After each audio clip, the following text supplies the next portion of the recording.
Toma esto y ve a deshacerte de esa carga que llevas en el vientre, y cuando termines, lárgate de esta casa y no vuelvas jamás. La voz de mi suegra, Isabella, era tan afilada y fría como el acero en una noche de invierno. No había pasado ni una semana desde que mi marido había muerto. La tierra de su tumba seguía fresca y ella ya me estaba lanzando a la cara un fajo de billetes y la dirección de una clínica de salud femenina. Me quedé paralizada, con los pies clavados en el suelo frío y embaldosado de la casa que hasta hacía unas semanas había llamado mi hogar. En mis oídos aún resonaban los desgarradores alaridos de su llanto durante el funeral, pero ahora, frente a mí, no había una madre que acabara de perder a su amado hijo, sino alguien distinto, una desconocida de crueldad inimaginable.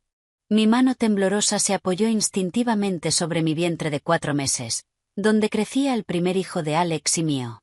La única semilla que él había dejado en este mundo crecía día a día, y ella la llamaba una carga.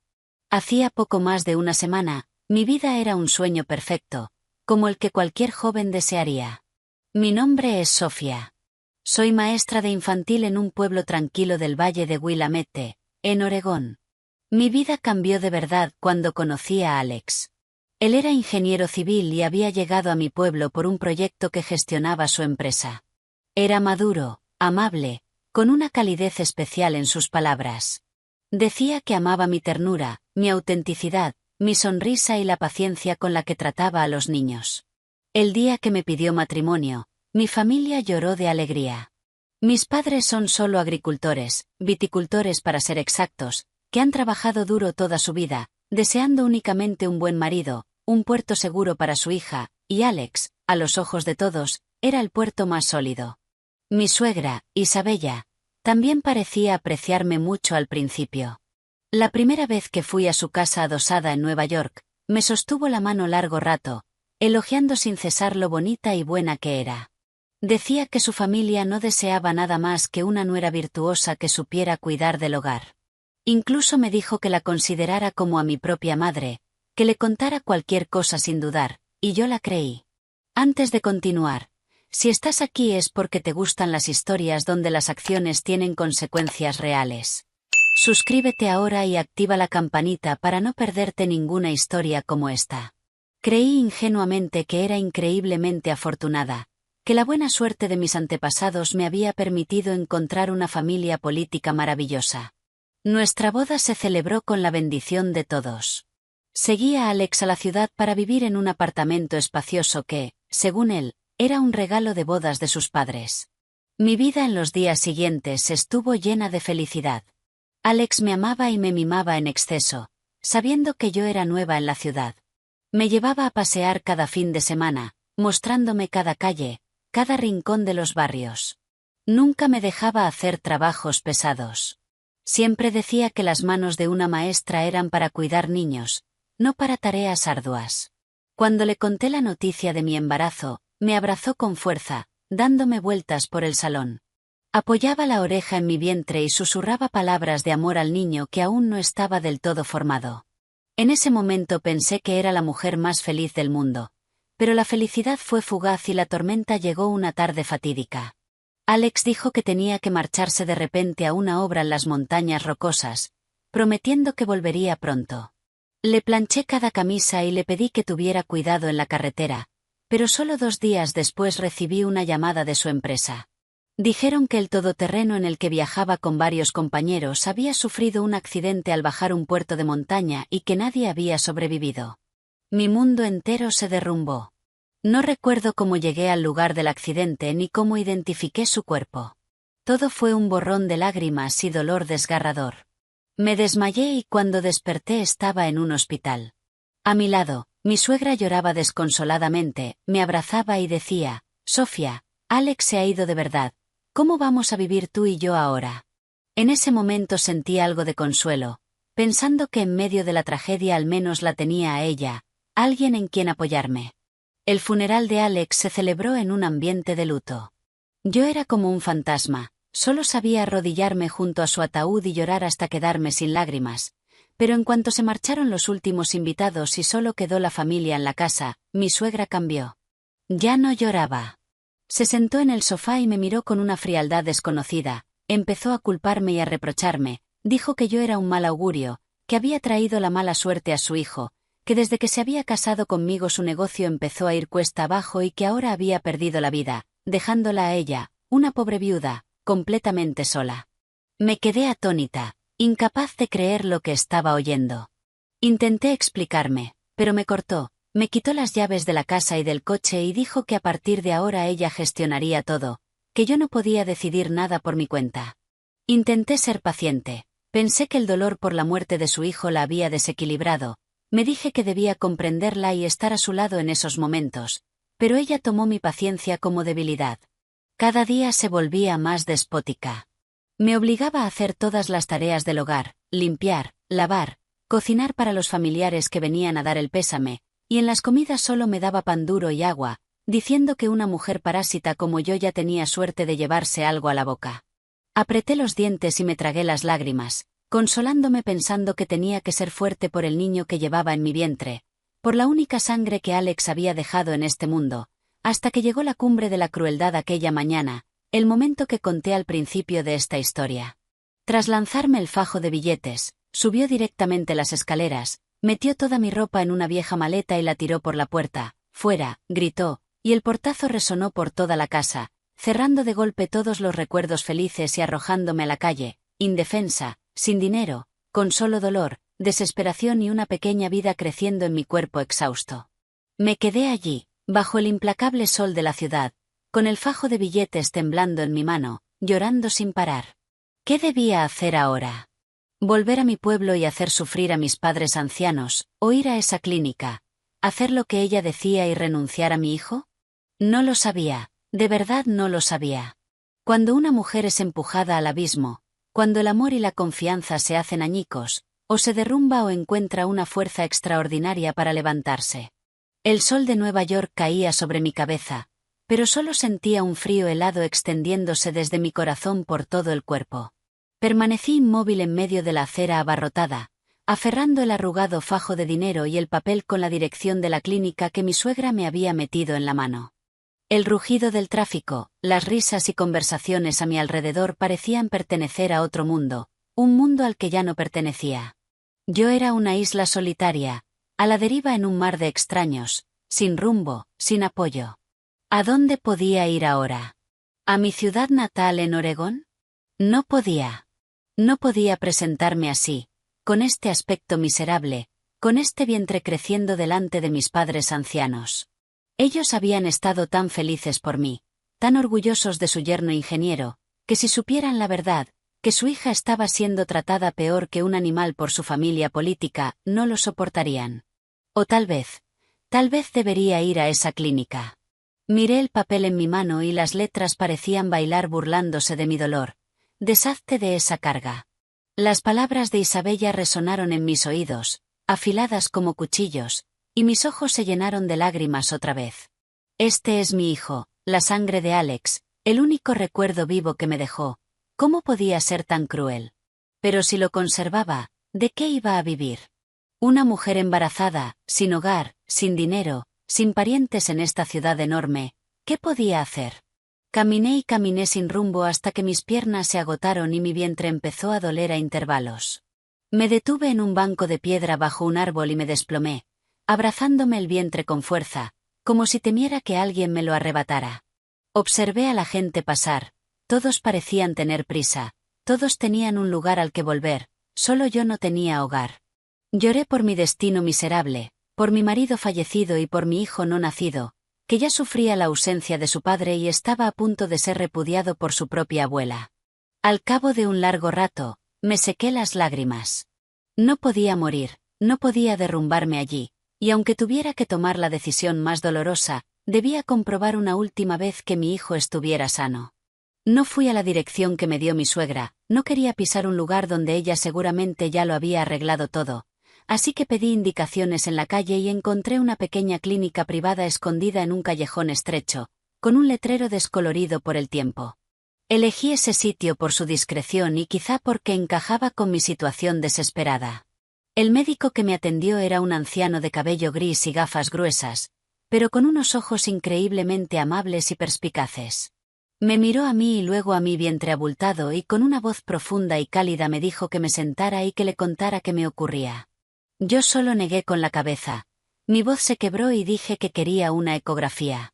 Él asintió sin hacer más preguntas y me guió con amabilidad hasta la camilla, y cuando la imagen en blanco y negro de mi hijo apareció en la pantalla, cuando escuché los latidos fuertes y regulares de su corazón, pum, pum, pum, pum, toda la fuerza que había intentado reunir se vino abajo y rompí a llorar de nuevo, sollozos ahogados imposibles de contener. El viejo médico, el doctor Ramírez según el nombre bordado en su bata, no mostró molestia alguna, solo me ofreció un pañuelo en silencio y esperó a que terminara de llorar antes de señalar con calma la pantalla y decir que mi bebé estaba muy sano, que era un niño y que se desarrollaba perfectamente, sin ninguna señal de preocupación. Luego guardó silencio durante un largo rato, tan largo que sentí que algo no iba bien, apagó el ecógrafo, me ayudó a incorporarme y me hizo una pregunta que no parecía tener relación con nada. Señorita, ¿cuánto tiempo se conocieron usted y el señor Alex antes de casarse? Me sorprendí un poco, pero respondí que casi un año, y luego preguntó si la familia había puesto alguna objeción antes de la boda. Negué con la cabeza y dije que no, que su madre parecía tenerme mucho cariño. El doctor frunció ligeramente el ceño y me miró de una forma extraña, con compasión y como si tuviera algo difícil que decir, hasta que finalmente suspiró y me pidió que esperara fuera un momento mientras me recetaba unas vitaminas. Salí con el corazón pesado y me senté en una vieja silla de plástico, jugueteando con el fajo de billetes que me había dado mi suegra, con los latidos del corazón de mi hijo aún resonando en mi cabeza, fuertes y llenos de vida, lo que solo aumentaba mi dolor, hasta que el doctor Ramírez salió, no con una receta, sino sentándose a mi lado, mirando el dinero en mi mano y mis ojos hinchados, y con voz suave pronunció una frase que cambió mi destino por completo. Señorita, no se deshaga del niño. Levanté la vista y lo miré atónita, preguntándole qué estaba diciendo, y él me sostuvo la mirada con una determinación extraña, pidiéndome que confiara en él solo una vez y que fuera con él a ver a alguien, que después de conocer a esa persona lo entendería todo. Yo estaba completamente confundida, mi mente daba vueltas, preguntándome por qué un médico desconocido me decía eso, a quien quería que conociera y que tenía que ver todo aquello con mi decisión, pero al ver su mirada firme y sincera, sin rastro de falsedad, un rayo de esperanza, frágil y casi loco, apareció en mi mente. No sabía a quién quería llevarme ni por qué decía que lo entendería todo, pero en ese momento de absoluta desesperación, la mano tendida de un extraño se convirtió en el único salvavidas al que podía aferrarme. Asentí tras unos segundos petrificada, con la mente en blanco, diciendo que sí, que iría con él, y sin decir nada más me guió por la parte trasera de la clínica hasta un pequeño callejón donde había aparcado un viejo sedán gris. Me abrió la puerta y se sentó al volante. El coche arrancó lentamente y se mezcló con el denso tráfico de la ciudad mientras yo miraba por la ventana en silencio. Nueva York seguía igual, ruidosa y apresurada, como si a nadie le importara el dolor de una mujer insignificante como yo, y no le pregunté al doctor a dónde íbamos ni a quién íbamos a ver. Simplemente dejé mi destino en manos de ese hombre desconocido, quizá porque estaba demasiado cansada para pensar o discutir. Hasta que tras aproximadamente media hora el coche se desvió hacia una zona residencial tranquila y aparcó frente a un pequeño café con una bugambilla rosa cubriendo el porche, con solo una placa de madera que decía Café Serenity. El interior era acogedor, con aroma a café recién molido y libros antiguos, y el doctor me condujo a una mesa en el rincón más apartado donde un hombre ya nos esperaba, y cuando ese hombre levantó la cabeza, mi corazón pareció detenerse, me quedé helada y mis labios se movieron sin emitir sonido. Charles. El hombre no era otro que Charles, el mejor amigo de Alex. Su hermano sin lazo de sangre, a quien había visto varias veces en la boda y en nuestro apartamento, siempre alegre y sociable, pero ahora su rostro mostraba una profunda preocupación y remordimiento. Me saludó, me pidió que me sentara y dijo que sentía mucho todo lo que había pasado, mientras yo miraba alternativamente al doctor y a Charles sin entender nada, hasta que el doctor habló y le pidió que me dijera la verdad, que ya había sufrido bastante.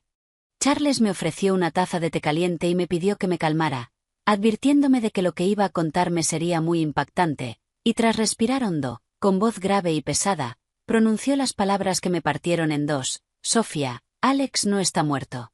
La taza cayó de mis manos y se hizo añicos, el líquido caliente salpicó todo pero no sentí el quemazón, no sentí nada, Mis oídos zumbaban y todos los sonidos desaparecieron mientras lo miraba sin poder hablar, preguntándome entonces qué había sido aquel funeral, de quién era el cuerpo que había abrazado y por qué me habían engañado, hasta que Charles, angustiado, me aseguró que era la verdad, que aquella muerte había sido una farsa, repetí, preguntando por qué haría algo así, y él me pidió que escuchara hasta el final, explicando que meses atrás la empresa de Alex había sufrido un golpe devastador, que un socio de confianza lo había estafado dejándolo con una deuda enorme y acreedores peligrosos que empezaron a amenazar también a su familia, y que al ver que no había salida, Alex tomó la decisión más dolorosa de fingir su propia muerte para protegerme a mí y al niño, usando el cuerpo de un hombre sin hogar y contando solo con la ayuda de Charles y del doctor Ramírez.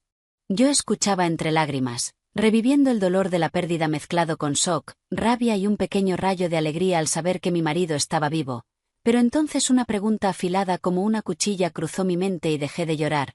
Levanté la vista y pregunté con desconfianza si mi suegra también sabía todo esto. El rostro de Charles mostró un destello de confusión. Miró al doctor Ramírez como buscando ayuda. El doctor Ramírez solo asintió levemente, indicándole que continuara. Charles volvió la mirada hacia mí. Su voz se volvió vacilante, mucho más difícil que antes.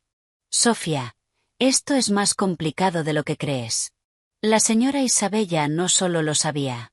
Ella fue quien dejó la frase suspendida en el aire, como si no se atreviera a pronunciar la verdad cruel. Pero yo ya lo había entendido. Sentí que el corazón se me hundía en un abismo sin fondo. Ella fue la mente maestra, ¿verdad?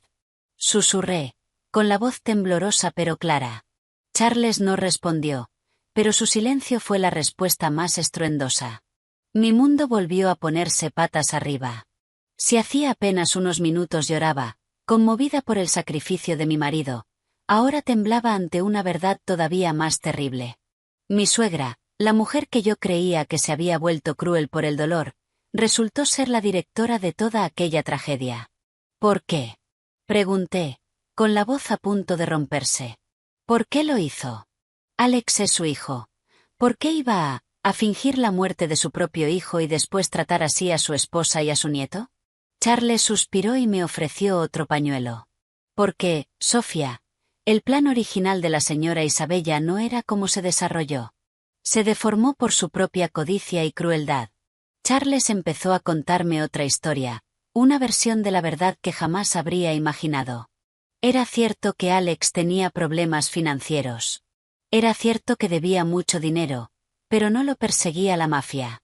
Sus acreedores eran socios comerciales normales, que solo ejercían presión legal. No lo estaban amenazando de muerte. El plan de fingir la muerte fue idea de Alex, pero su único objetivo era desaparecer temporalmente, encontrar una manera de conseguir el dinero por otro lado y luego volver para resolverlo todo en paz. Se lo contó todo a su madre, esperando que ella se quedara para cuidarme y protegerme a mí y al niño que llevaba en el vientre. Pero Alex confió demasiado en su madre, dijo Charles con amargura. Isabella vio una oportunidad en ese plan, una oportunidad para quedarse con todo y deshacerse de lo que ella consideraba una carga. Retorció el plan de Alex y lo convirtió en su propia conspiración. Le dijo a Alex que los acreedores habían ido a la casa, que eran gente extremadamente peligrosa, que no me perdonarían a mí ni al bebé. Pintó un cuadro tan sombrío y aterrador que lo acorraló, obligándolo a creer por completo que cortar todo contacto y desaparecer del todo era la única forma de proteger a su esposa y a su hijo. Y en cuanto a echarte y obligarte a abortar, Charles dudó. Eso fue idea de Isabella, completamente. Quería aprovechar la ocasión para deshacerse de ti.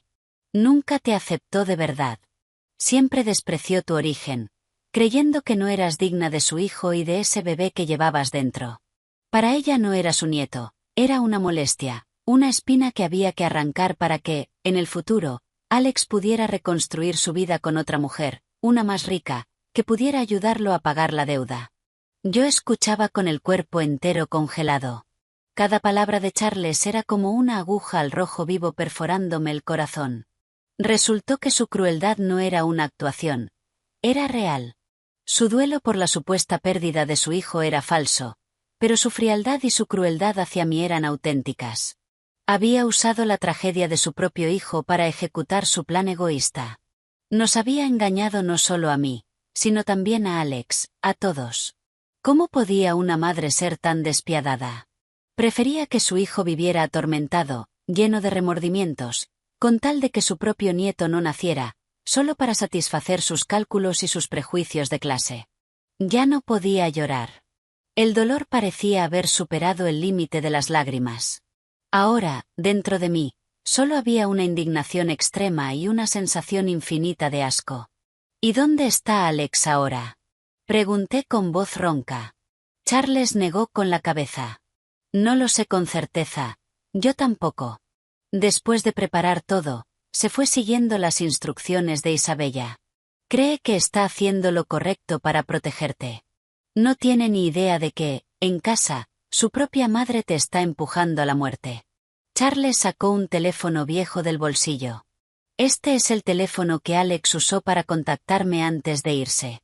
Borró todos los datos, pero creo que podría quedar algún rastro.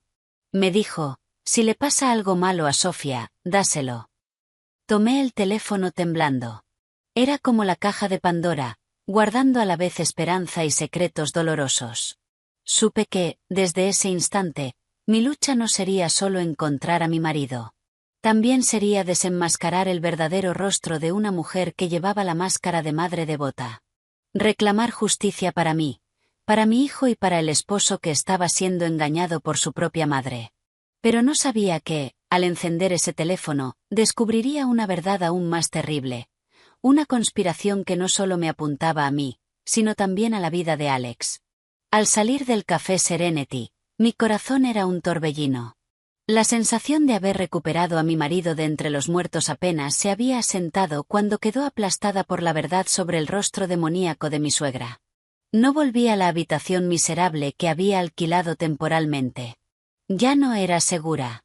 El doctor Ramírez, muy considerado, me había organizado otro lugar donde quedarme, un pequeño apartamento en un edificio residencial tranquilo.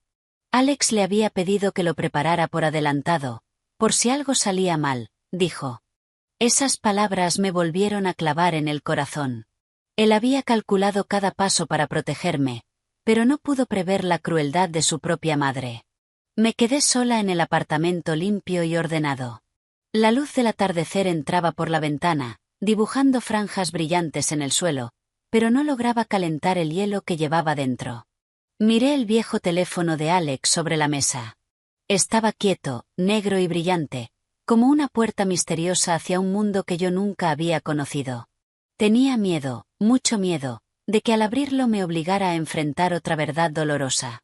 Pero sabía que no podía escapar. Respiré hondo, lo tomé y presioné el botón de encendido. La pantalla se iluminó pidiendo una contraseña. Probé el cumpleaños de Alex, el mío, nuestro aniversario. Todo incorrecto. Estaba a punto de rendirme cuando recordé una serie de números que Alex había mencionado en broma. Este es el número más importante de mi vida. Si alguna vez pasa algo, usa esto. En su momento me reí, pensando que bromeaba. Temblando, introduje esa serie de números y con un clic la pantalla se desbloqueó. Ese número era la fecha prevista de nacimiento de nuestro hijo. Las lágrimas volvieron a caer sin control. Hasta el último momento, su mente solo estaba en mí y en nuestro bebé. La interfaz del teléfono estaba completamente vacía. Sin contactos, sin mensajes, sin fotos. Tal como Charles había dicho, Alex lo había borrado todo. Decepcionada, iba a apagarlo cuando vi una aplicación extraña con el icono de un pequeño cuaderno llamada Recuerdos. La toqué. Me pidió otra contraseña. Esta vez no tuve que pensarlo. Escribí mi nombre, Sofía, y se abrió la última puerta secreta. Dentro no había diarios sentimentales, sino archivos de audio cuidadosamente ordenados por fecha, acompañados de breves notas. Reproduje el primer archivo, grabado hacía unos 6 meses, y escuché las voces de Alex y de su madre. Mamá, lo siento, de verdad te he decepcionado. Bueno, ya está hecho. A estas alturas hablar no sirve. Escúchame. Solo hay una manera de deshacerse de esos acreedores. Tienes que desaparecer. Seguí escuchando. Cada audio revelaba todo el proceso con el que Isabella había manipulado y presionado a Alex para aceptar el plan de la muerte fingida. Había exagerado el peligro, pintando un escenario en el que yo y el bebé seríamos secuestrados y torturados. Había atacado el punto más débil de Alex, el amor incondicional que sentía por mí. Pero lo que me dejó paralizada fue un archivo casi al final, grabado solo un día antes del accidente de Alex. En esa grabación, además de las voces de Alex e Isabella, había otra voz masculina, grave y ronca, la de su tío, a quien yo nunca había conocido. No te preocupes, hermana. Ya lo he organizado todo. ¿Hacemos que Alex tome esa autopista? Cuando llegue al punto exacto, los frenos del camión fallarán, por accidente. No quedará ni rastro. La policía lo declarará un trágico accidente. La voz de Isabella sonó escalofriantemente fría. Bien. Asegúrate de que quede limpio. Y en cuanto a su mujercita y esa carga, cuando Alex se haya ido, me ocuparé de ellas yo misma. Me quedé inmóvil en la silla. El teléfono se me cayó de la mano al suelo con un golpe sordo. Me zumbaban los oídos. La sangre se me heló. Accidente. Los frenos fallarán. Esto ya no era un plan para fingir una muerte. Era una conspiración de asesinato. Ella, la mujer a la que yo llamaba mi suegra, no solo quería fingir la muerte de su hijo, quería matarlo de verdad. Quería que su hijo muriera de verdad para quedarse con toda la fortuna y deshacerse de mí y del nieto que odiaba. Unas náuseas me subieron por la garganta. Corrí al baño y vomité con violencia. Aquella verdad era demasiado cruel, demasiado horrible, más allá de cualquier cosa que pudiera imaginar. Creí que era malvada, pero jamás imaginé que fuera un demonio con piel humana, capaz de matar al hijo que ella misma había traído al mundo. Me desplomé en el suelo frío del baño, temblando de arriba abajo. Ahora lo entendía todo. Alex no estaba escondiéndose. Estaba en peligro real. Tal vez había notado algo extraño en el plan de su madre y por eso grabó aquellas conversaciones. Tal vez no siguió la ruta que le habían preparado. Pero, ¿dónde estaba? ¿Estaba a salvo? Recogí el teléfono. La mano me seguía temblando. Sabía que no podía derrumbarme allí. Tenía que encontrarlo. Tenía que salvarlo. Esta lucha ya no era solo reclamar justicia. Era salvar la vida de mi marido de las garras de una madre diabólica. Pero ¿por dónde empezar cuando todas las pistas parecían cortadas? El shock y el horror tras descubrir el plan de mi suegra para asesinar a mi marido casi me paralizaron. Me quedé inmóvil en el suelo frío del baño, con la mente en blanco, sin saber qué hacer. Salvar a Alex. ¿Pero cómo? Ni siquiera sabía dónde estaba. Llamar a la policía. Pero la única prueba era una grabación en un teléfono viejo. ¿Me creerían? ¿O pensarían que era una viuda en shock diciendo disparates? Me sentía atrapada en una niebla espesa, sin salida, sin un solo rayo de luz. En ese instante, sonó el timbre. Di un salto. ¿Quién podía ser a esa hora? ¿Serían los hombres de Isabella viniendo a ocuparse de mí? Contuve la respiración y me acerqué de puntillas a la puerta para mirar por la mirilla. Afuera estaba Charles, muy inquieto, mirando a todos lados sin parar. Dudé un momento, pero decidí abrir. En cuanto me vio, Charles soltó un suspiro de alivio. Dios mío, Sofía, ¿por qué no contestabas el teléfono? ¿Estás bien? Yo solo negué con la cabeza, lo dejé entrar y cerré con llave. No dije nada, solo le tendí el teléfono de Alex con la mano aún temblorosa. Charles lo tomó, mirándome raro. Abrí la aplicación Recuerdos y señalé la última grabación. Se puso los auriculares y su cara fue cambiando, de sorpresa a asombro y luego a furia. Cuando terminó, se quitó los auriculares. Tenía los ojos enrojecidos. Apretaba el teléfono con tanta fuerza que se le marcaban las venas. Malditos animales, siseó entre dientes. Sospechaba que algo iba mal. La actitud de Isabella era demasiado calmada, demasiado calculada, pero jamás imaginé que fuera capaz de hacerle esto a su propio hijo. Charles, ¿qué hacemos ahora? Pregunté, desesperada. Me da miedo que Alex esté en peligro. Tenemos que encontrarlo. Charles caminó de un lado a otro, intentando calmarse, pensó un momento y dijo, Sofía, escúchame. Primero, no podemos actuar a lo loco. Si Isabella descubre que hemos descubierto su plan, no dudará en usar cualquier medio para silenciarnos, y Alex estará en aún más peligro. Segundo, intentaré contactar con Alex. Antes de irse, acordamos unas señales secretas por si había una emergencia. No sé si funcionará, pero tenemos que intentarlo. ¿Y yo? Pregunté. Charles me miró con determinación. Tú tienes que seguir actuando. Tienes que interpretar el papel de esposa compungida y miserable, que cree por completo la historia que tu suegra ha creado. Tienes que hacerle creer que sigues en la palma de su mano. Solo entonces bajará la guardia y nos dará tiempo para movernos. Las palabras de Charles fueron como un rayo de luz en mi mente caótica. Era verdad. No podía derrumbarme ahora. Tenía que estar tranquila, tenía que ser fuerte. Tenía que convertirme en la mejor actriz para engañar a ese demonio. Al día siguiente llamé a mi suegra. Lloré por teléfono, le dije que lo había pensado, que no podía vivir sin mi hijo, que no abortaría, pero también le dije que estaba demasiado destrozada para quedarme en esa casa, que encontraría un lugar tranquilo para llevar el embarazo y esperar el nacimiento del bebé. Isabella, al otro lado de la línea, tras un momento de silencio, sorprendentemente aceptó. Bueno, si ya lo has decidido, haz lo que quieras. Considéralo una oportunidad que te doy. Colgó.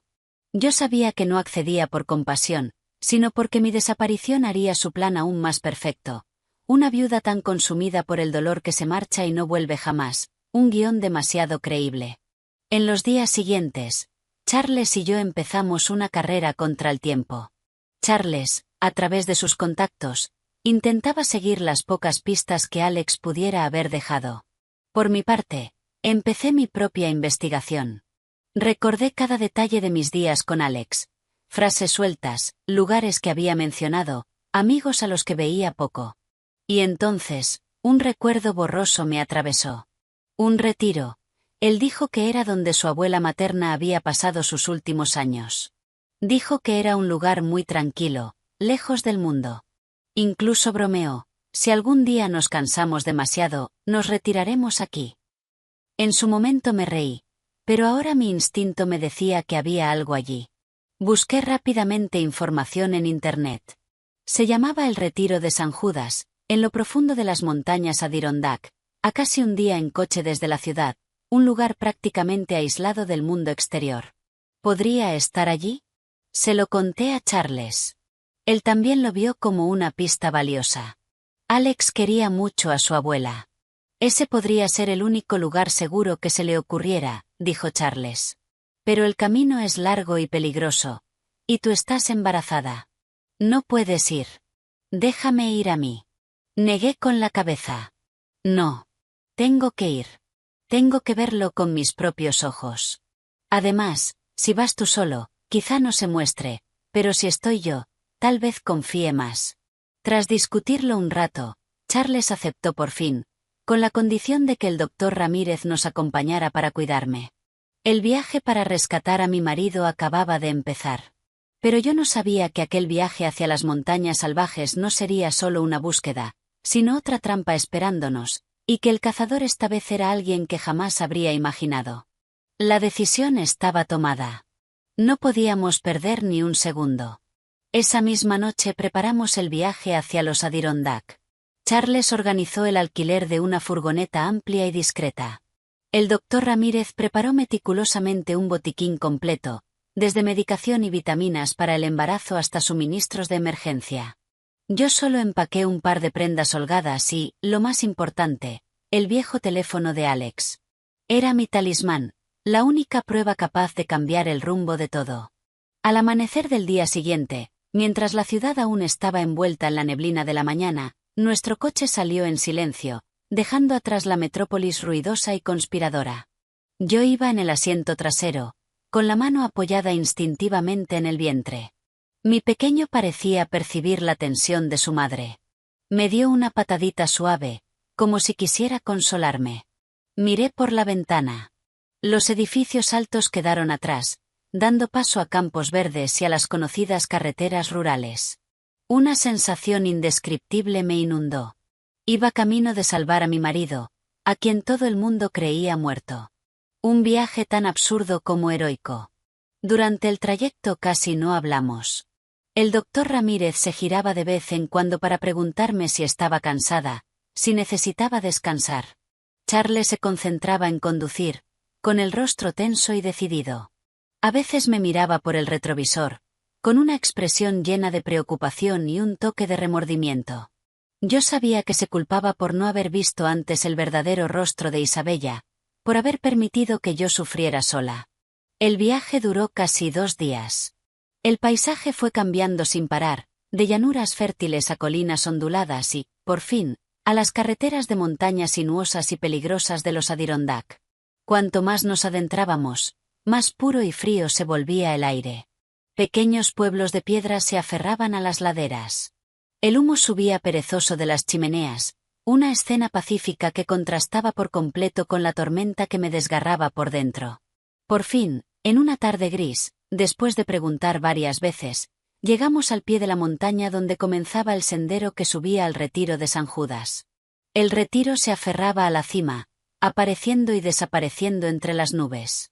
El camino era un sendero estrecho, empinado y resbaladizo, de piedra. El coche no puede subir. Tendremos que ir andando, dijo Charles mirando la pendiente. Sofía, ¿puedes? Asentí sin dudar. Puedo, aunque tenga que arrastrarme, llegaré. Empezamos a subir. El doctor Ramírez caminaba a mi lado, siempre listo para sostenerme. Charles iba delante, apartando ramas que bloqueaban el paso. Mi vientre, ya de 5 meses, hacía cada vez más difícil caminar.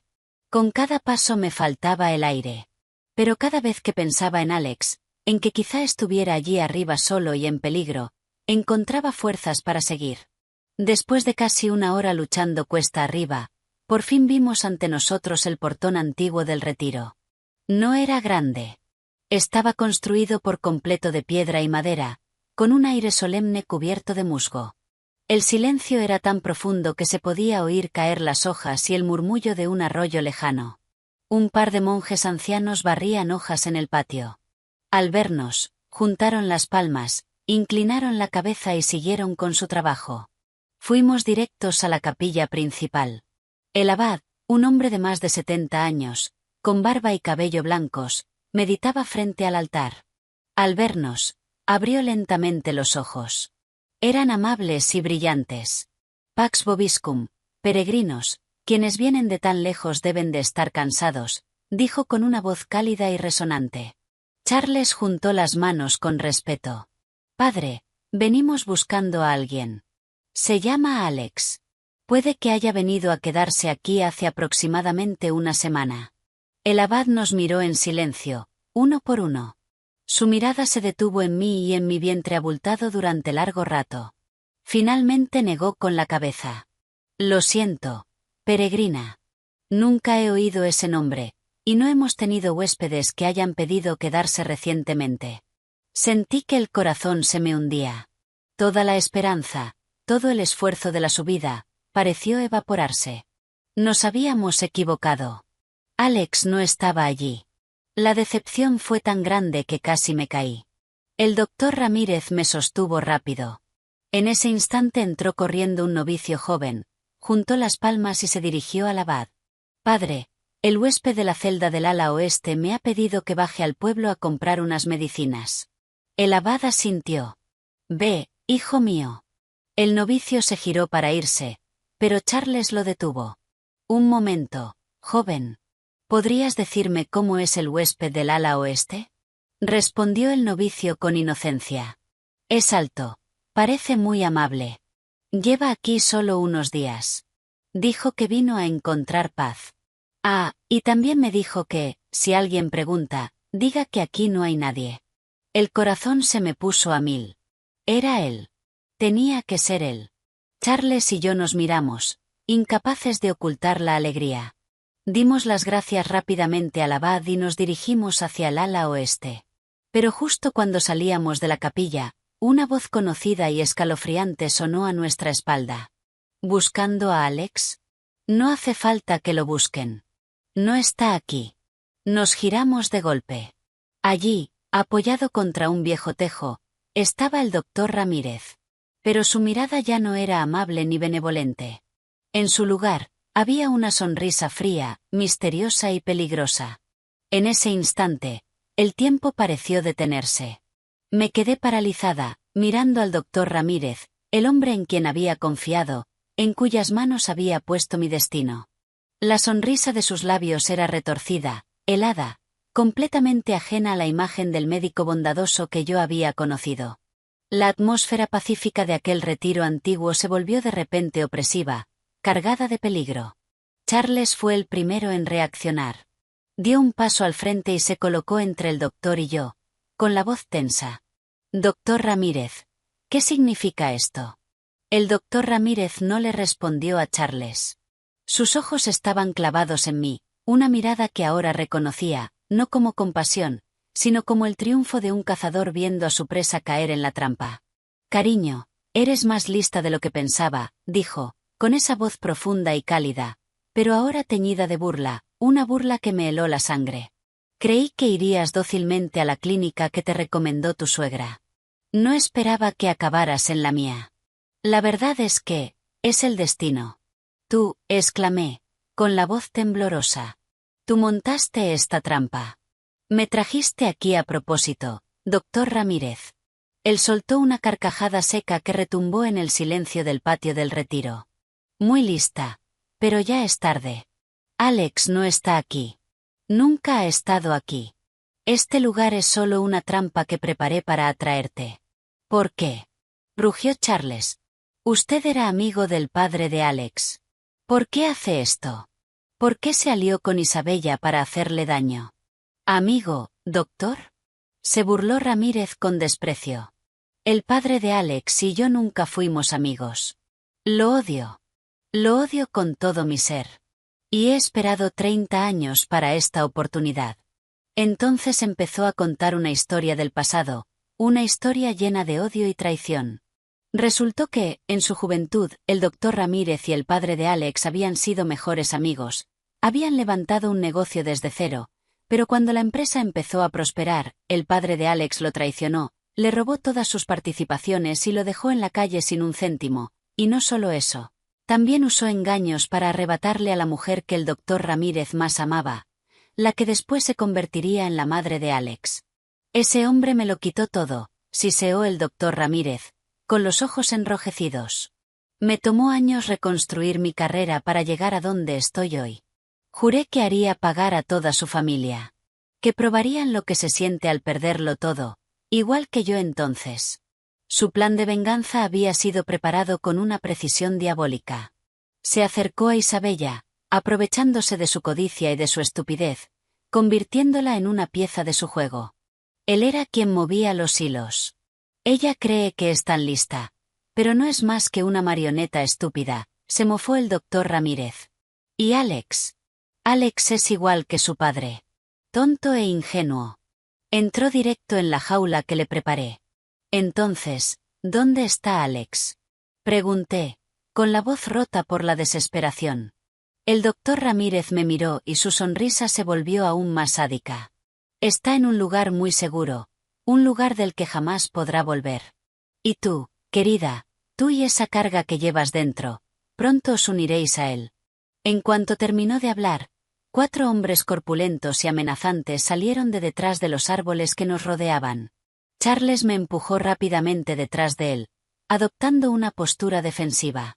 «¿Qué quieren?», gritó. El doctor Ramírez no dijo nada, solo hizo un gesto con la cabeza.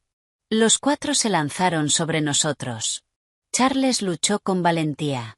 Derribó a uno, pero contra 4 hombres armados lo superaron enseguida. Uno le golpeó con fuerza la nuca con una porra. Charles cayó al suelo, inconsciente. «Charles», grité, intentando correr hacia él, pero otros 2 me sujetaron con fuerza. Me retorcí, arañé, pero fue inútil. ¿Qué fuerza puede tener una mujer embarazada contra 2 hombres robustos? El doctor Ramírez se acercó despacio. Sacó una jeringa con un líquido amarillento del bolsillo de su chaqueta. Tranquila, chica, dijo con una dulzura repugnante. No dolerá. Solo un momento, y todas tus preocupaciones se acabarán. Vi cómo la aguja afilada se acercaba. El pánico me atrapó. No, no puedo morir. Mi hijo. Tengo que proteger a mi hijo. Reuní toda mi fuerza y mordí con todas mis ganas el brazo del hombre que me sujetaba. Él gritó de dolor y aflojó el agarre. Aproveché el instante, me zafé y eché a correr desesperada hacia la capilla principal, gritando sin parar: ¡Socorro, socorro! ¡Asesinos! Pero el retiro estaba demasiado desierto. Mis gritos solo rebotaban y se perdían en el silencio. Me alcanzaron enseguida. Justo cuando uno iba a agarrarme, una figura con un hábito marrón apareció de repente y, con un bastón, golpeó con fuerza la mano del hombre. Era el abad. A pesar de su edad y su fragilidad, su mirada era severa y llena de autoridad. Se plantó entre ellos y yo, y gritó: «Pax vobis. Este es un lugar sagrado. No podéis cometer actos impuros aquí». El doctor Ramírez frunció el ceño, sorprendido por la intervención del monje, pero después se burló. «Viejo, si valoras tu vida, apártate. Esto no es asunto tuyo». El abad no se inmutó. «Peregrino, aún estás a tiempo de arrepentirte. Quien siembra vientos recoge tempestades. ¿Cuándo acabará esta cadena de venganza?». Mientras discutían, me di cuenta de algo. El viejo teléfono de Alex. Aún lo llevaba en el bolsillo del abrigo. Temblando, lo saqué y, sin que se notara, abrí la aplicación Recuerdos y presioné el botón de grabar. No sabía si serviría de algo, pero era lo único que podía hacer. Y parecía que el cielo no había cerrado todas las puertas para mi hijo y para mí. A lo lejos, el sonido de una sirena se hizo cada vez más fuerte. El ruido de un coche patrulla rompió el aire mortalmente silencioso del retiro. El doctor Ramírez y sus matones se quedaron congelados. Se les puso la cara pálida. La seguridad sádica de su rostro fue sustituida por pánico. «Maldita sea. ¿Cómo hay policía aquí?», murmuró, y luego se giró hacia sus hombres y gritó: «Vámonos, rápido». Ya no se atrevieron a perder tiempo. Ayudaron al compañero herido por el abad y corrieron hacia la parte trasera, desapareciendo en pocos segundos entre el bosque espeso. Yo me apoyé contra una de las columnas de madera de la iglesia, sintiendo que las piernas me fallaban. Si no hubiera sido por el abad y por aquella sirena repentina, no sé qué habría sido de mi hijo y de mí.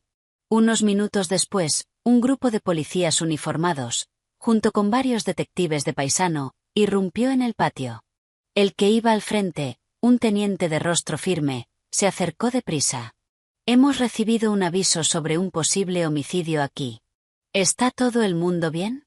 El abad juntó las manos. «Pax vobiscum». Gracias a su llegada oportuna, esta joven estaba a punto de correr un gran peligro. El teniente me miró, luego miró a Charles, tirado inconsciente en el suelo. «Llamen a una ambulancia. Tenemos que llevar al herido al hospital inmediatamente», ordenó a un subordinado. Después se volvió hacia mí, con un tono más suave. «Señorita, no tenga miedo. Ya terminó. ¿Puede contarnos qué ha pasado?». Yo seguía temblando, pero respiré hondo para calmarme y se lo conté todo. Como el doctor Ramírez me había engañado para traerme hasta allí, su plan de venganza y el ataque que acabábamos de sufrir. Y no me olvidé de entregarle el viejo teléfono de Alex. «Señor, aquí hay grabaciones muy importantes. No solo sobre el intento de asesinato que mi suegra planeó contra mi marido, sino también sobre la conversación de hace un momento con el doctor Ramírez. Logré grabarla». El teniente tomó el teléfono. Su cara se volvió extremadamente seria mientras me escuchaba. Se lo pasó de inmediato a un técnico forense. «Analiza y recupera todos los datos inmediatamente. Esto es una prueba crucial». Llegó la ambulancia y se llevó a Charles. Antes de irse, un paramédico dijo que solo tenía una conmoción leve, nada que pusiera en riesgo su vida. Por fin pude respirar. Me llevaron a la comisaría local para dar una declaración detallada. El abad también fue como testigo. Durante el trayecto, el teniente se sentó conmigo en el coche y se presentó como el detective Morales, jefe de homicidios. Señorita Sofía, en realidad llevamos varias semanas siguiendo el caso de su familia, dijo, para mi sorpresa. Después del informe del señor Charles y de las primeras pruebas del teléfono, nos dimos cuenta de que esto no era un simple asunto familiar. Estaba conectado con una red de crimen organizado. El detective Morales explicó que el doctor Ramírez, cuyo verdadero nombre era Romero Vargas, no era solo un médico. Lideraba una organización especializada en fraudes, accidentes amañados y ajustes de cuentas. El padre de Alex había sido miembro de esa organización. La traición de hace 30 años había sido en realidad una purga interna.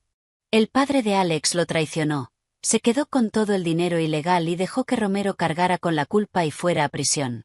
El plan de venganza de Romero no solo iba contra la familia de su marido, también buscaba recuperar su antigua fortuna, dijo Morales.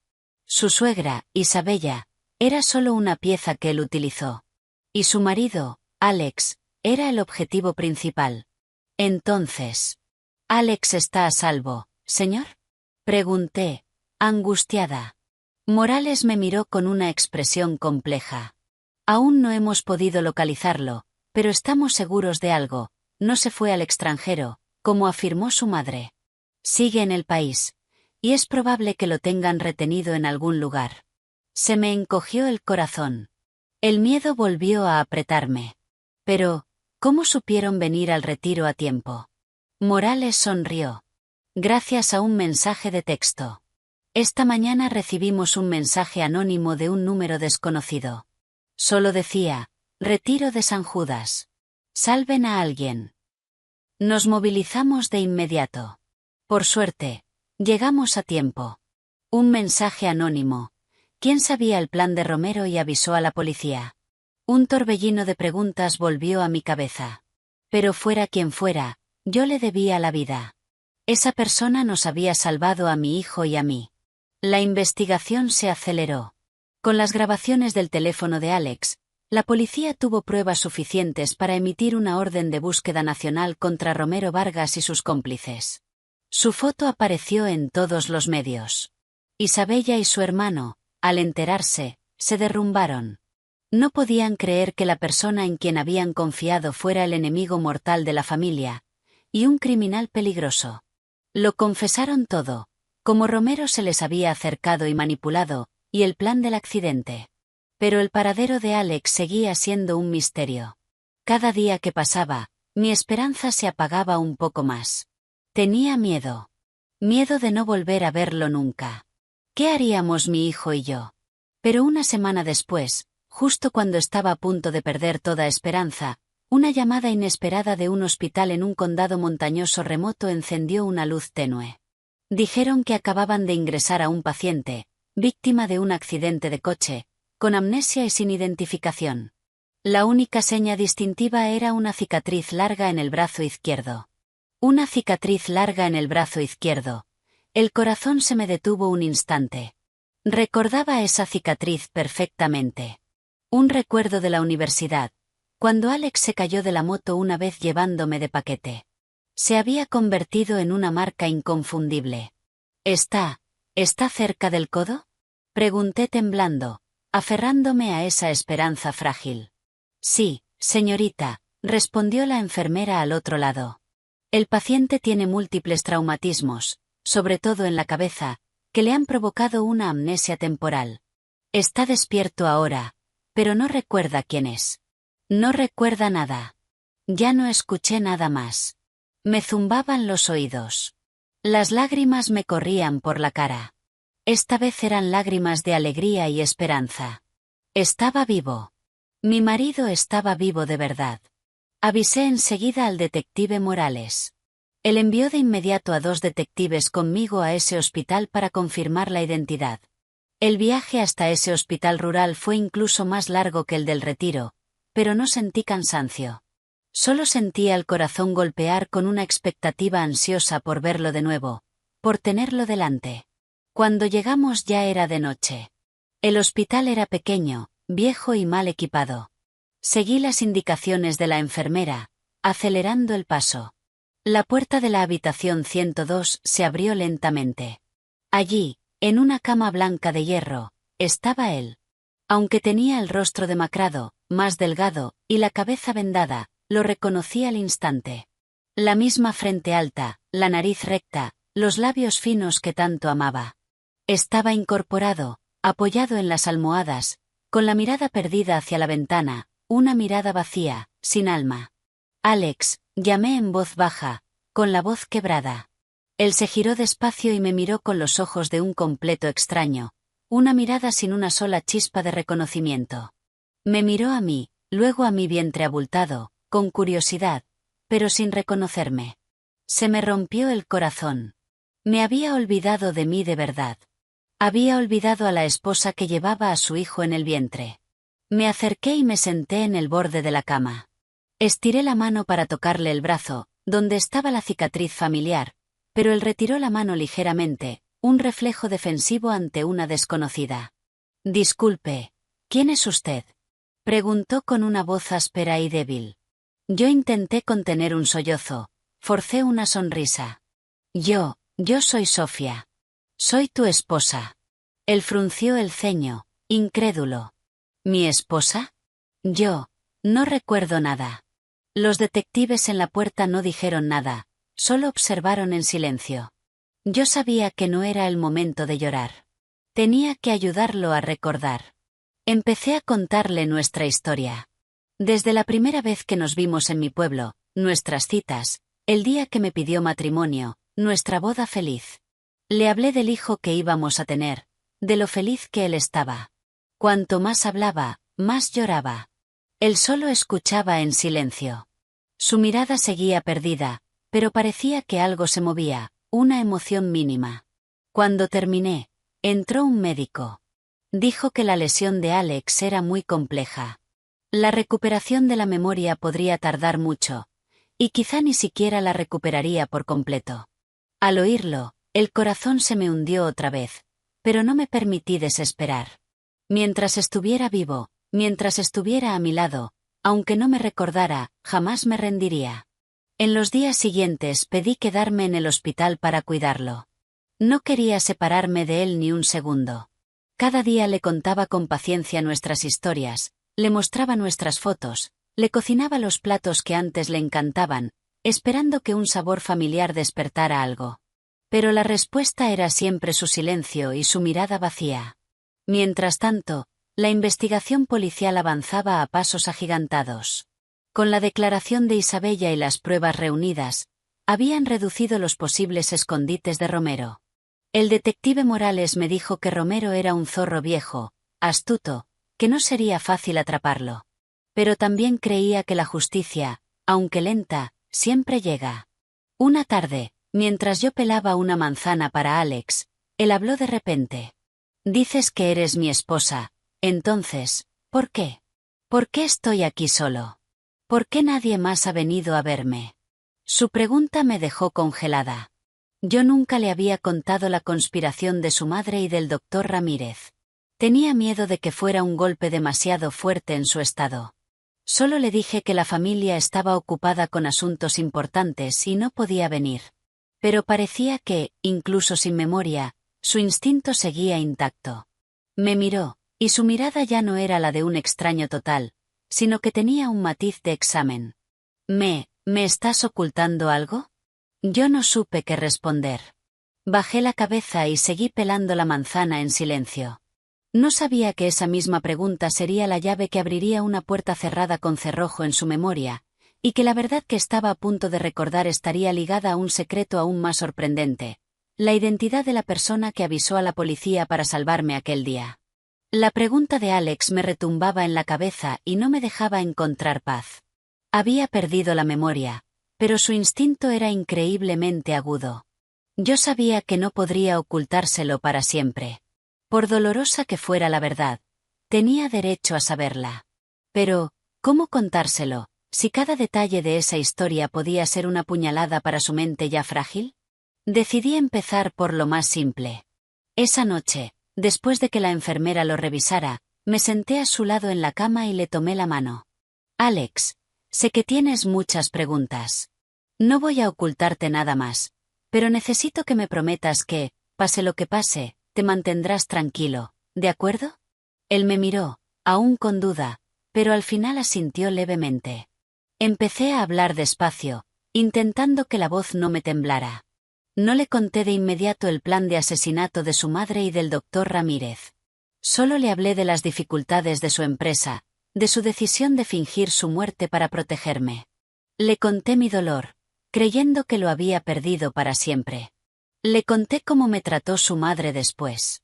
Cuanto más hablaba, más me era imposible contener las lágrimas. Alex escuchó en silencio. Su mano, dentro de la mía, apretó un poco. No dijo nada, pero vi en sus ojos vacíos cómo empezaban a formarse olas de emoción. Entonces, ¿mi madre te echó y te obligó a deshacerte de nuestro hijo? Dijo por fin, con la voz ronca, incrédula. Yo asentí. Las lágrimas volvían a caer. Pero no lo hice, me quedé con nuestro hijo.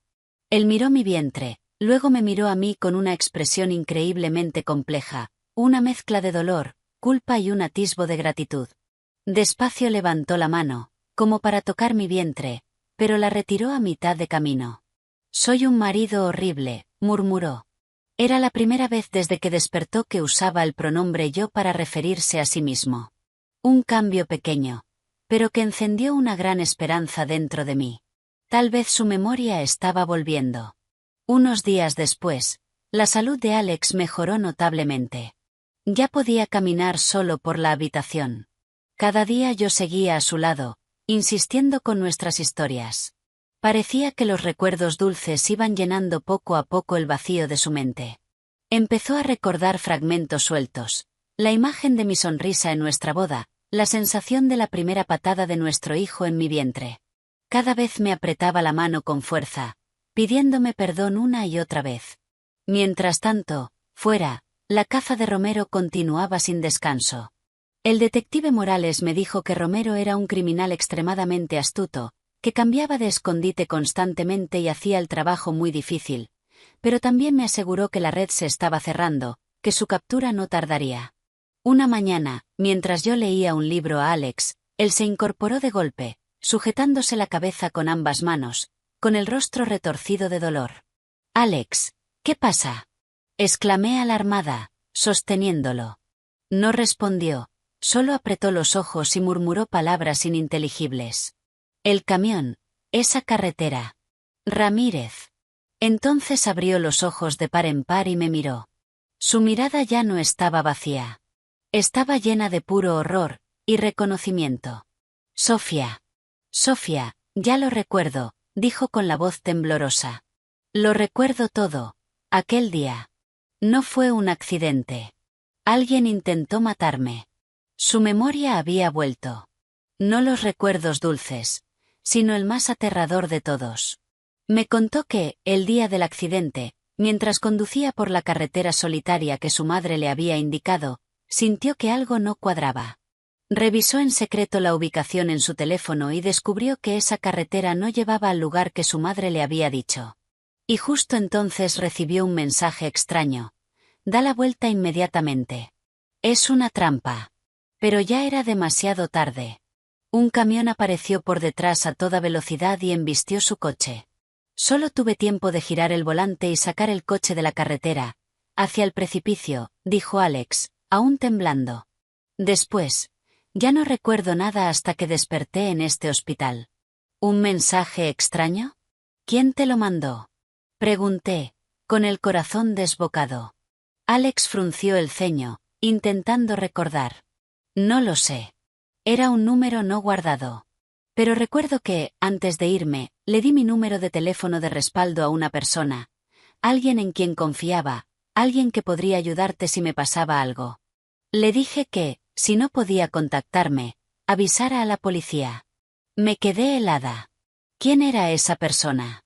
La persona que envió el mensaje de advertencia a Alex era la misma que avisó a la policía para rescatarme en el retiro. Esa persona conocía todo el plan de Romero, pero nos había estado ayudando en secreto, desde las sombras. ¿Quién era ese héroe misterioso, y por qué lo hacía? El recuerdo terrorífico del accidente dejó a Alex muy agitado. No paraba de hablar del camión, la carretera de montaña y el mensaje de advertencia. Con mucha dificultad, junto con las enfermeras, logramos calmarlo y le administraron un sedante. Al verlo dormido, con el rostro aún marcado por el miedo, sentí un dolor agudo en el pecho por todo lo horrible que tuvo que vivir, y solo. En cuanto se durmió, llamé de inmediato al detective Morales para informarle. Se sorprendió mucho al saber que Alex había recuperado la memoria. «Excelente», dijo. «Este es un giro crucial. El testimonio de Alex será la prueba más directa y contundente para acusar a Romero y a sus cómplices de intento de asesinato. Quédate a su lado, cuídalo y anímalo. Pronto enviaremos a alguien para tomarle declaración oficial». Pero lo que más me intrigaba era la identidad de esa persona misteriosa. Se lo pregunté a Alex cuando estuvo más calmado. Él frunció el ceño, esforzándose por buscar en su memoria dañada. No lograba recordar quién era. «Sofía», dijo con una voz impotente. «Solo recuerdo que era un viejo amigo, alguien en quien confiaba muchísimo, pero con quien había perdido el contacto. Me lo encontré por casualidad unos días antes de que pasara todo. Sentí que algo no iba bien con el plan de mi madre, así que le di el número de respaldo y le pedí que te vigilara. Un viejo amigo con el que había perdido el contacto». La información era demasiado vaga, pero yo estaba segura de que esa persona había jugado un papel crucial en todo el caso. No solo había salvado la vida de Alex y la mía, sino que probablemente sabía otros secretos que aún no conocíamos. En los días siguientes, mientras esperábamos la recuperación completa de Alex, por fin pasamos tiempo de verdad juntos, sin engaños, sin secretos. Recordamos el pasado, hablamos del niño que estaba a punto de nacer. El dolor y el miedo parecían habernos unido más, haciendo que nuestro amor fuera más profundo y más fuerte que nunca. Una semana después, el detective Morales y varios inspectores fueron al hospital para tomar la declaración oficial de Alex. Él relató todo con detalle y claridad. Su testimonio encajaba perfectamente con las pruebas que la policía ya había reunido. Con este testimonio, tenemos fundamentos suficientes para emitir una orden de captura internacional contra Romero Vargas, dijo Morales. No podrá escapar. Mientras tanto, en nuestra ciudad, se celebró el juicio contra Isabella y su hermano con pruebas irrefutables. Ambos recibieron condenas justas por fraude y conspiración para causar daño. Yo no asistí al juicio. Para mí, todo había terminado. Solo esperaba que usaran el resto de sus vidas en prisión para arrepentirse de sus pecados. Nuestra vida fue volviendo poco a poco a la normalidad. La salud de Alex mejoró rápidamente. Ya podía caminar solo, y su memoria estaba casi completamente restaurada. Lo único era que seguía sin recordar quién era ese amigo misterioso. Era como un nudo sin desatar en nuestros corazones. Hasta que una tarde, mientras recogía las pertenencias de Alex que el hospital había guardado desde su ingreso, encontré algo pequeño en el bolsillo de su chaqueta. Era un llavero de madera con una hoja de arce finamente tallada. Lo tomé y sentí que me resultaba familiar. Yo lo había visto antes en algún sitio. Se lo enseñé a Alex. Él lo agarró, lo giró una y otra vez, y de repente, se le iluminaron los ojos. «La hoja de arce, el café Maple Leaf», murmuró. «Eso es». Allí me reuní con él. Y su memoria regresó de golpe, como un río desbordado. Esa persona es Marcus. Marcus. Me quedé atónita. Imposible. Charles ha estado conmigo todo este tiempo, ayudándome a buscarte. ¿Cómo iba a ser él el ayudante misterioso? Si lo sabía todo desde el principio, ¿por qué no me lo dijo?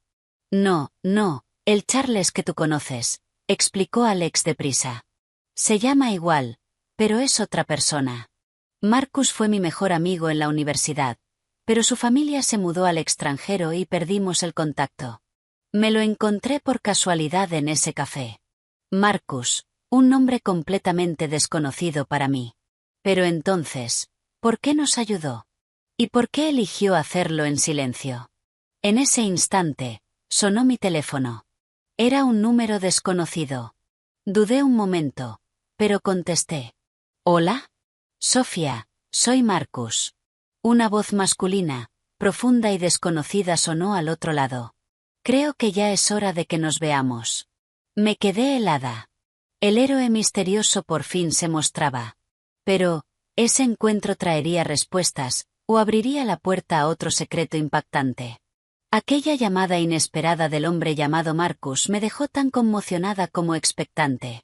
Tras tantos días de conjeturas, el héroe silencioso por fin había decidido aparecer. Acepté verlo.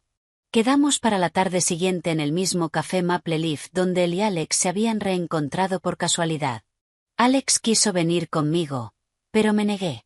Quería enfrentarme a esa persona sola, escuchar con mis propios oídos las respuestas a todas las preguntas que se me habían acumulado dentro. Llegué unos minutos antes. El café era pequeño y acogedor, decorado con un estilo vintage. Elegí una mesa cerca de la ventana, desde donde podía ver a la gente pasar. El corazón me latía rápido, mezcla de anticipación y nervios. ¿Quién era realmente ese hombre? ¿Y cuál era su verdadero propósito? A la hora acordada, un hombre alto, vestido con una camisa blanca sencilla pero elegante, entró al café, miró alrededor y caminó directo hacia mi mesa. Tenía el rostro firme e inteligente, y destacaban sus ojos profundos, como si guardaran muchas historias. «Hola, Sofía. Soy Marcus», dijo extendiéndome la mano. Su voz era profunda y cálida, exactamente como la que había escuchado por teléfono. Le estreché la mano, sintiendo el calor y la firmeza de su apretón. «Hola. Gracias por venir, y gracias por todo». Marcus sonrió, una sonrisa leve, pero con un matiz de tristeza. «De nada. Solo hice lo que creí correcto». Nos sentamos. Tras unos segundos incómodos de silencio, fui directa al grano. «Señor Marcus, de verdad no entiendo por qué nos ayudó, ni cómo conocía tan bien los planes del doctor Ramírez». Marcus no respondió de inmediato. Miró por la ventana con una expresión lejana, como si reviviera una historia larga. Por fin se giró hacia mí y reveló una verdad que me dejó aún más aturdida que cuando descubrí la conspiración de mi suegra. «¿Por qué, Sofía? Romero Vargas es mi padre biológico». Sentí como si una corriente eléctrica me recorriera el cuerpo. Padre biológico. El doctor Ramírez, el demonio que había destrozado mi familia, era el padre del hombre que nos había salvado la vida. Era demasiado absurdo, demasiado ilógico. ¿Cómo es posible? Balbuceé. Si es tu padre, ¿por qué fuiste contra él? ¿Por qué fui contra él? Marcus continuó por mí, con la voz cargada de amargura. Porque no merece que lo llamen padre. Es un monstruo, y yo lo sé mejor que nadie. Marcus empezó su historia. Él era el resultado de una aventura extramatrimonial entre Romero y su madre. Su madre fue engañada y abandonada por el justo después de que Marcus naciera. Su infancia fue una sucesión de días vividos entre el desprecio y el rechazo de los demás. No fue hasta que creció que descubrió la verdad sobre su padre. Lo buscó no por cariño, sino por una respuesta, pero solo encontró frialdad y negación. Me veía como una mancha, una existencia molesta, dijo Marcus, apretando los puños. Pero no me rendí. He estado siguiéndolo en secreto durante años, reuniendo pruebas de sus crímenes. Quería sacarlo a la luz, hacer que pagara por lo que le hizo a mi madre y a sus otras víctimas. El encuentro casual con Alex fue un punto de inflexión. Cuando escuchó a Alex hablar de sus problemas financieros y del comportamiento extraño de su madre, Marcus sospechó la mano de su padre detrás de todo. Le aconsejó que tuviera cuidado. Por eso Alex le confió el número de respaldo. Cuando Alex dejó de responder, supe que algo malo había pasado, continuó Marcus. Usé mis contactos para investigar y descubrí toda la conspiración. Intenté advertir a Alex, pero no llegué a tiempo. Entonces supe que no te perdonaría a ti ni al bebé. Así que encontré la manera de avisar a la policía. Yo escuchaba con una mezcla de emociones indescriptibles. Sentía compasión por el destino de Marcus y admiración por su valentía y su rectitud. Había cargado con un peso enorme, luchando solo contra su propio padre criminal. ¿Y qué piensas hacer ahora? Pregunté. Marcus me miró. Ya no había odio en sus ojos, solo una tristeza profunda. Ya lo han atrapado. Ese es el precio que tiene que pagar. Testificaré en el juicio. Contaré toda la verdad. Y después me iré de aquí. Me llevaré a mi madre a algún lugar lejos, para empezar una vida nueva, una vida sin los fantasmas del pasado. Nos quedamos en silencio, terminando nuestras tazas de té ya frías. La historia había llegado a su final. Todos los secretos habían sido revelados. Los malvados habían pagado por sus crímenes. Y los heridos también habían encontrado su propio camino. Yo sabía que, después de esa reunión, probablemente no volvería a ver a Marcus. Pero su imagen, la de un héroe silencioso, un hijo que se atrevió a enfrentar el mal, incluso cuando ese mal tenía el rostro de su propio padre, quedaría grabada para siempre en mi memoria. Pero la vida siempre guarda sorpresas. Cuando Marcus y yo nos disponíamos a irnos, mi teléfono sonó de repente. Era el detective Morales. Su voz al otro lado era extremadamente urgente. Sofía, ven al hospital ahora mismo. Ha pasado algo grave. Se me encogió el corazón. Alex. ¿Le ha pasado algo a Alex? No es Alex, respondió Morales a toda prisa. Es Romero Vargas. Se ha escapado de custodia. ¿Escapado? Esas dos palabras fueron como un rayo que me dejó aturdida. Romero, el demonio que había causado tanto mal, el que habían capturado y debía estar en prisión esperando juicio. ¿Cómo podía haberse escapado? Marcus, a mi lado, también se quedó congelado. Tenía la cara pálida y la paz que acababa de aparecer en sus ojos fue sustituida por una tensión extrema. Voy ahora mismo, le dije a Morales y colgué. Vamos, dijo Marcus con voz decidida. Me tomó de la mano y me sacó del café. No es momento de entrar en pánico. Se ha escapado. Sus primeros objetivos serán los testigos más importantes. Yo, tú, y posiblemente Alex. Las palabras de Marcus fueron como un cubo de agua fría que me devolvió la lucidez. Era verdad. Romero era un zorro astuto y despiadado. No dudaría en usar cualquier medio para silenciar a quienes pudieran testificar contra él. Alex, mi hijo y yo estábamos en peligro real. Corrimos al coche y fuimos directos al hospital.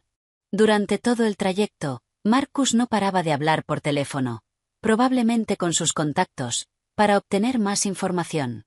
Yo, a su lado, sentía el corazón en la garganta, con el miedo corriéndome por el cuerpo. No tenía miedo por mí. Tenía miedo por Alex, y por el niño que llevaba dentro.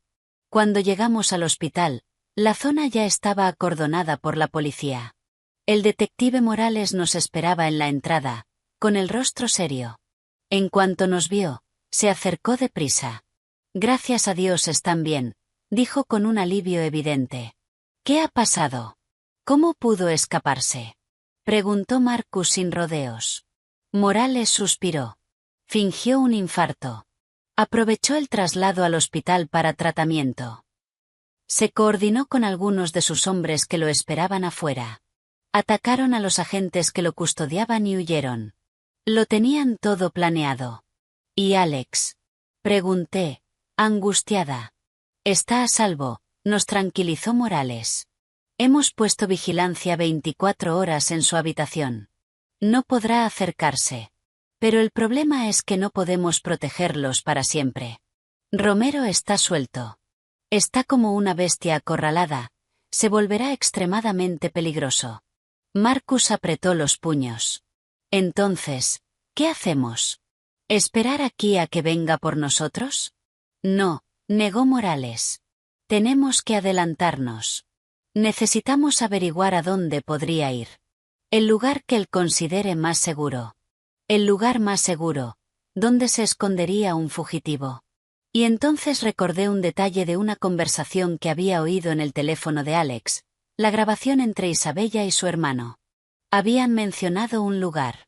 El viejo almacén del puerto, dije de pronto. Todos me miraron. Recuerdo que en la grabación mi suegra y su hermano hablaban de ocuparse de mi marido si el plan fallaba. Dijeron que lo llevarían a un viejo almacén en la zona del puerto de Valencia. Me corregí al instante. Quiero decir, a un viejo almacén en los muelles de Brooklyn. Era una de las antiguas bases ilegales de mi suegro. Morales y Marcus se miraron. En sus ojos saltó una chispa de comprensión. Es muy posible, dijo Morales. Es un lugar ideal para esconderse. Discreto y con una vía de escape fácil por mar si los descubren. Sin dudar, Morales agarró su radio y ordenó a un equipo de operaciones especiales que se dirigiera en secreto a la zona del puerto para investigar. Ahora lo importante es que ustedes dos estén en un lugar seguro, nos dijo Morales. Los llevaremos a una casa segura de la policía. Negué con la cabeza. No, señor. No me voy de aquí. Quiero quedarme con Alex. Miré hacia su habitación con determinación. Acaba de recuperar la memoria. Su estado emocional es muy frágil. No puedo dejarlo solo en un momento así. Pero es muy peligroso, objetó Morales. Marcus intervino. Detective, déjela quedarse. Yo me quedaré con ella. No dejaré que Romero se les acerque. Al ver nuestra determinación, Morales aceptó por fin. Reforzó la seguridad del hospital, convirtiendo el pasillo que llevaba a la habitación de Alex en una zona infranqueable. Esa noche, el hospital quedó sumido en una tensión asfixiante. Yo, Marcus y 2 agentes permanecimos de guardia en la habitación de Alex. Le habíamos informado de la fuga de Romero. No dijo nada. Solo me apretó la mano con fuerza, con los ojos llenos de preocupación. Nadie pudo dormir. Cada ruido extraño en el pasillo nos hacía saltar. Casi al amanecer, cuando el agotamiento empezaba a vencernos, la radio de uno de los agentes crepitó. Era la voz de Morales, urgente y cortante. Equipo 1 informando. Hemos localizado a Romero y a sus cómplices en el almacén número 7. Los sospechosos están armados y ofrecen resistencia intensa. Solicitamos refuerzos de inmediato. Se me encogió el corazón. El enfrentamiento final había comenzado. Pero, ¿cuál sería el desenlace? ¿Se haría justicia, o Romero escaparía otra vez para seguir sembrando terror? Sentía que nuestras vidas se decidían en un lugar lejano. La radio quedó en silencio, pero su eco retumbó en la pequeña habitación. Nos miramos, con los ojos llenos de ansiedad y un hilo de esperanza.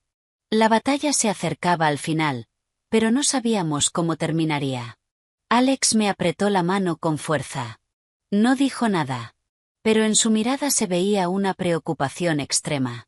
Marcus se levantó también, mirando hacia la puerta, como si quisiera salir corriendo a ayudar. Quédate aquí, Marcus, dije intentando mantenerme serena. Ya no podemos hacer nada más. Solo esperar. Y esperamos así. Cada segundo se sentía como un siglo. Afuera, el cielo empezó a aclararse. La luz tenue del amanecer entraba por la ventana, pero no lograba disipar el peso del ambiente. Casi 1 hora después, la radio volvió a crepitar. Esta vez era la voz de Morales, cansada, pero con un alivio inconfundible. El sospechoso Romero Vargas y todos los cómplices están bajo custodia. Caso cerrado. Soltamos un suspiro colectivo. Un peso enorme pareció desprenderse de nuestros hombros. Alex me abrazó con fuerza. Sus lágrimas me cayeron sobre el hombro. Creí que no volvería a verte, ni a ti ni al bebé, dijo entre sollozos. Lo siento, Sofía. Lo siento por haberte hecho pasar por tanto. Yo le acaricié la espalda, con mis propias lágrimas corriéndome por las mejillas. Está bien, amor. Mientras estés vivo, mientras estemos juntos, eso es lo único que importa. Marcus nos observó sonriendo, una sonrisa de verdadera paz. Unos días después, Alex recibió el alta. Decidimos no volver al viejo apartamento, un lugar lleno de demasiados recuerdos dolorosos. Nos mudamos a un sitio más seguro, un pequeño piso en otro edificio, bajo protección policial, hasta que todo se resolviera por completo. El juicio contra Romero Vargas y sus cómplices se celebró poco después. Con pruebas irrefutables, desde las grabaciones de Alex hasta los testimonios de Marcus, el mío y el de la propia Isabella, Él y sus matones recibieron las condenas máximas por asesinato, fraude y crimen organizado. Isabella y su hermano también recibieron condenas adicionales por su complicidad. Por fin se hizo justicia. Unos meses después, di a luz a mi hijo en un hospital normal, sin lujo ni espectáculo. Era un bebé precioso y regordete, idéntico a Alex. Él lo miró con los ojos llenos de lágrimas. «Es nuestro milagro, Sofía», dijo con la voz cargada de emoción. Después de todo, Alex y yo decidimos empezar de cero. Él no volvió a su antigua empresa. Con el poco dinero que nos quedaba y la ayuda de Marcus, abrió un pequeño taller de carpintería especializado en muebles hechos a mano. Dijo que quería una vida simple, sin más intrigas ni ambición. Yo regresé a mi trabajo como maestra en un jardín de infancia cerca de nuestra casa. Nuestra vida ya no era lujosa como antes, pero estaba llena de risas y de paz.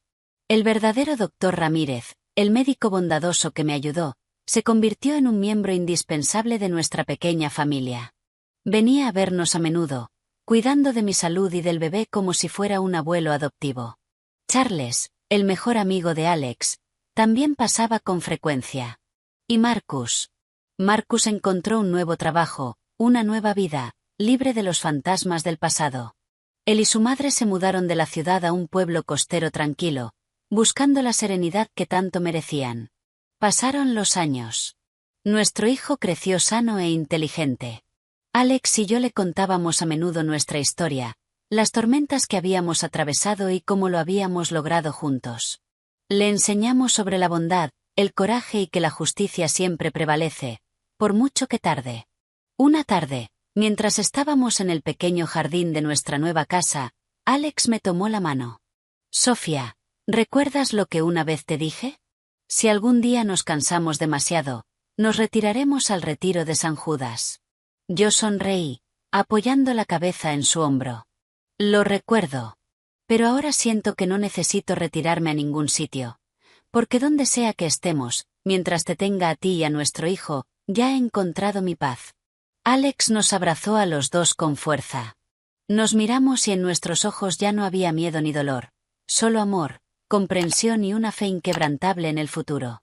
Si esta historia resonó contigo, dale like, suscríbete y compártela con alguien que necesite escucharla.